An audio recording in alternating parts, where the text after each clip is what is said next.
मित्रांनो, राम राम, नमस्कार, रामकृष्ण हरी. काल एक फेसबुकवरची एक पोस्ट बघितली. त्या पोस्टमध्ये लिहिलं होतं, अख्खा पक्ष संपून गेला, चिन्ह गेलं, सगळं झालं, सगळा पक्ष रिकामा झाला, पण साहेबाची वर्क फ्रॉम होमची हौस किंवा आवड गेली नाही. त्यामध्ये 2 फोटो होत्या. ते म्हणजे उद्धव ठाकरे इंडिया आघाडीच्या बैठकीला व्हीसीद्वारे उपस्थित होते. आता त्यात तर खाली कमेंट होत्या की उद्धव ठाकरे हे वर्क फ्रॉम होमचे आद्य प्रचारक आहेत. आणि ही उदासीनता आहे, बाकी काय नाही. यांच्या चेहऱ्यावरती ते एक डिप्रेशन आहे, ते एक दिसतंय पूर्णपणे. बघा, मनात जी आहे, जी भीती आहे, ती प्रथमतः आपल्या चेहऱ्यावरती येते. हा एक चेहऱ्याची सायकोलॉजी आहे. ह्या सगळ्या विरोधकांच्या चेहऱ्यावरती ती शंका, ती गंभीर मुद्रा किंवा ते टेन्शन, डिप्रेशन हे दिसतंय. मित्रांनो, हे विसरून चालणार नाही. तुम्ही चेहरे बघून घ्या. याचे चेहरे सर्वांचे गंभीर आहेत. एक चेहऱ्यांचे असे आहेत की आपल्या हातामध्ये काहीच नाही, आता आपलं सगळं हातून निष्ठून गेलं आहे, आता आपण संपल्यामध्ये जमा आहोत आणि आपलं भवितव्य काहीच नाही, ही भाव मनाचा चेहऱ्यावरती येतो. आणि जो त्यावेळेस चेहऱ्यावरती आला त्यावेळेस एक पर्याय असतो, कितीही भाव लपवायचे प्रयत्न करा, भाव लपत नसतात, ते आपोआप दिसतातच. मग आता ह्याला रडता येत नाही, सांगता येत नाही. एक अवघड जागेत दुखणं म्हणतात. दुखणं आलं ना, ते खाजवतं आहे, पण खाजवता येत नाही. ती एक सल असते मनातील, ते बोलून दाखवता येत नाही. मग आतून माणूस जळतो. हे जळफळाट जो चाललेला आहे, हा जळफळाट फक्त उद्धव ठाकरे, पवार किंवा हे रोहित पवार यांच्यामध्येच नाही. हा जो जळफळाट हा पूर्ण भारतातील विरोधकामध्ये आहे. म्हणून आपल्याला आज याच विषयावरती बोलायचं आहे. सर्वांना विनंती आहे, चॅनलला सबस्क्राईब करा, बेल आयकॉन दाबा आणि व्हिडिओ शेअर करा. पश्चिम बंगालमध्ये जो काही विजय मिळाला आहे भारतीय जनता पार्टीला, तो विजय पाहून त्यांच्यामध्ये आत्मविश्वास आला आहे. विजयानं माणसाला आत्मविश्वास येतो आणि पराजयानं त्याचं मोरल डाऊन होतं. जो आत्मविश्वास खचतो, तो आत्मविश्वास या लोकांचा खचलेला आहे. एखादा हरलेला व्यक्ती एका पागल झालेल्या माणसासारखा तो काहीही बोलू लागतो, काही बरळू लागतो. हे सुद्धा लोक वारंवार तसंच बरगळतात, बोलतात. आता यांच्या सगळ्यांची एक मीटिंग ठरली होती. सगळे हरलेले जे होते, सुके चेहरे, यांची एक मीटिंग होती. ती मीटिंग का होती की आपल्याला आतापर्यंत आपण जनतेला चुटिया बनवलं आहे, पण आत्ता जनतेने आपल्याला बनवलं आहे. मग ती मीटिंग होती. मीटिंगला उद्धव ठाकरे हे फिजिकली हजर नव्हते, त्यांनी व्हिडिओ कॉन्फरन्सिंगमध्ये त्यांनी हजेरी लावली आणि तोच तो फोटो बाहेर आला होता. आपल्याला आज एक अशा विषयावरती बोलायचं आहे की ह्या सगळ्यांच्या चेहऱ्यावरती सध्या रडण्याच्या भावमुद्रा आहेत. त्यांना हसू, किती यांना हसवायचा प्रयत्न करा, हे हसणारच नाहीत. हे कवाडं लावून लावून रडणारे लोक आहेत आणि यांच्यावरती अवस्था हे कवाडं लावून रडण्यासारखी झालेली आहे. आपल्याला आज खास करून महाराष्ट्रातील राजकारणाविषयी बोलायचं आहे. उद्धव ठाकरेंचा पक्षामधील संजय राऊत आणि पक्ष ज्यावेळेस नेपाळमध्ये झेड तिथं घडलं होतं आंदोलन, त्यानंतर तसंच आंदोलन महाराष्ट्रातील नाशिक शहरामध्ये घडवायचा प्रयत्न झाला होता. आणि राऊतांनी एक जनतेला आव्हान केलं होतं, आपल्याला नेपाळसारखी क्रांती इथे घडवायची आहे नाशिकमध्ये. त्यांनी कारण घेतलं भ्रष्टाचाराचं, पण त्यावरही लोकांना साथ घालून लोक जमले नाहीत. लोकांनी फाट्यावरती मारलं. ते दुःख वेगळंच आहे. म्हणजे निवडणूक कोणतीही असो, हार निश्चित आहे आणि त्या निवडणुकीच्या वेळेस काही प्रमाणामध्ये अजून पक्ष रिकामा होतो. जो पक्ष वाचला आहे तोही रिकामा होतोय आणि जो शिल्लक आहेत ते आपलेच आहेत की नाही यावरही संशय यांचा डायरेक्टली येतो.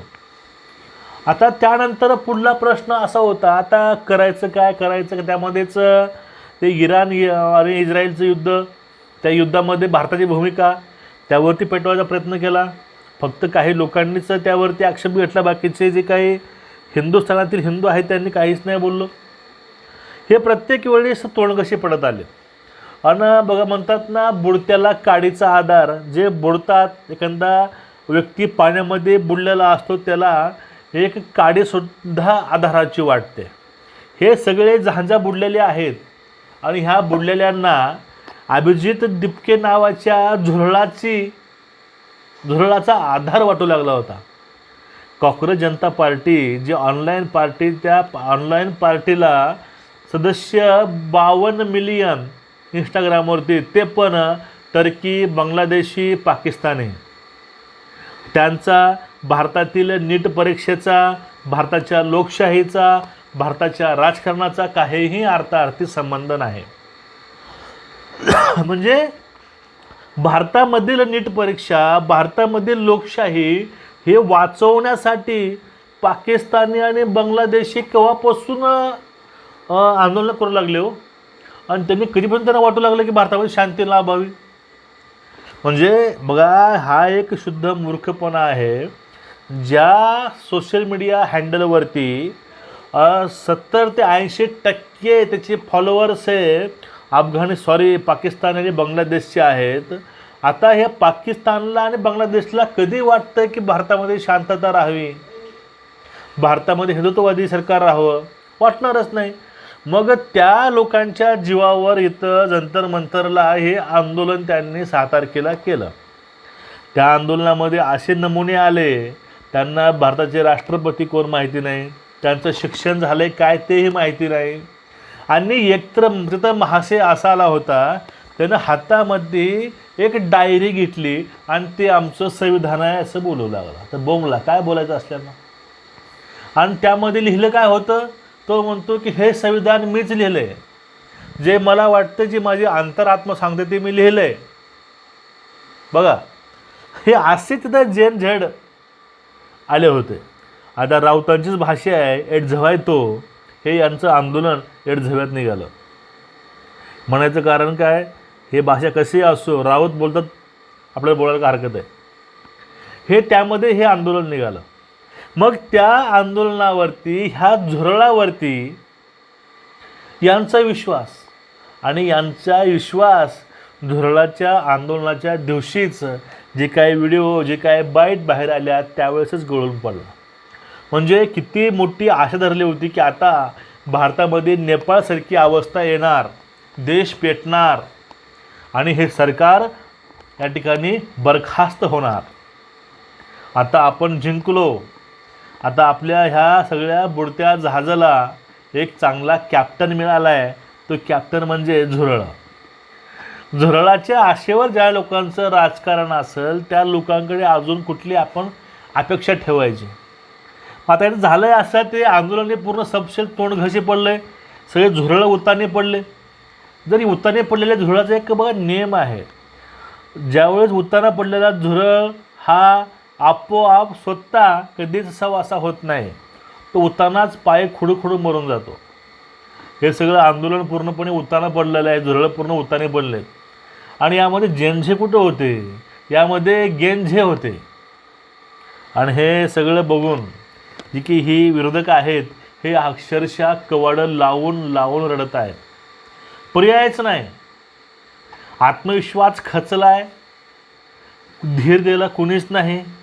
आधाराला झुरळ आले होते, पण ते झुरळ स्वतःच उलटे पडले. आता नेमकं दुःख दाखवायचं कुणाला बोलून. त्यामुळे कोणी त्या मिटिंगला हजर राहत नाही, कोणी ऑनलाईन हजेरी दाखवतं, कोणी कवाडं लावून रडतं. कारण बाहेर रडावं तर नामुष्के मर्द आहे, हे रडत आहेत. मग करायचं काय, कवाडं लावून रडायचं. हे अशी कामं चालू आहेत. तुमचं एकूणच या प्रकरणावरती मत काय, आणि कोण कवाडं लावून रडला असेल तुम्ही सांगा. हे आपला अंदाज आहे बरं का, हे आपला सहज अंदाज आहे. बुवा असं हे रडले असतील कवाडं लावलं, कारण पर्यायच काय नाही. राजकारण सध्या पणाला लागलेलं आहे, करायचं काय. ह्या सगळ्या गोष्टी आहेत. पण तुमचं मत काय ह्या झुरळाविषयी आणि ह्या सगळ्या पॉलिटिकल पार्टीविषयी?